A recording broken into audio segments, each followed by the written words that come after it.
NPR covered a study that two researchers did, Raquel Alexander and Susan Schultz, and they wanted to see what type of return lobbyists would get on their huge investment on something known as the American Jobs Creation Act of 2004.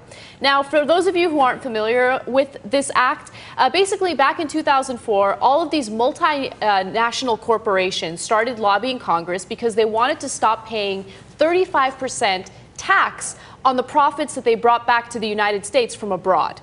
Okay? So they lobbied, and what happened is this act took the tax rate from 35% down to 5%. Now, we've covered this story a lot because they're asking for another tax holiday today, right?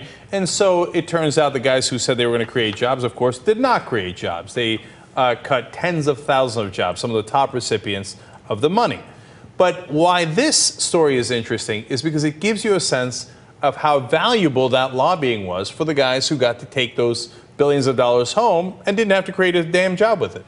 When it comes to lobbying and the rate of return on your lobbying efforts, it's really difficult to keep track of that, and researchers have tried in the past because a lot of it is very secretive, right? But this wasn't secretive, and what I love is that these two researchers did a really great job of tracking down how much money they lobbied and how much they got back in return. What they found from this study was that after the law, companies only pay the 5% on profits, and because of that, the return on the lobbying investment was 22,000%.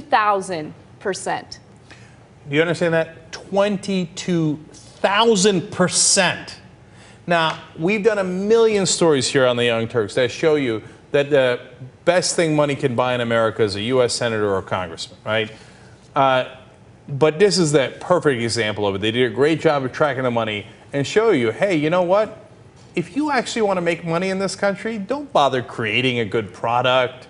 That's why our system is so corrupt and needs to be changed so thoroughly right now. Don't bother busting your ass trying to start a small business and grow it, etc. Just go buy a senator and a bunch of senators and congressmen. They're cheap anyway. You invest a little bit of money and they give you billions in return. And so the reason this stands out is because they did such a great job of actually figuring out the rate of return, which is colossal in a regular business. If you got 1,000% return, it would be amazing. It would be near miraculous. 22,000% return? They got $220 for every dollar they invested in their lobbying effort. Man, if you did that in the real business world, you know, they'd investigate you. They'd say, look, I mean, are you doing some funny business? Are you Bernie Madoff? What are you, right? Well, when you go to Washington, it's pretty easy. The problem isn't big government. The problem isn't big business. Those things create separate problems of their own. But when they come together, big money and big business, what leads to is big corruption. That's the problem in Washington, and that's what this points out. That's why it's not just my favorite story of the day. It's one of my favorite stories in a long, long time.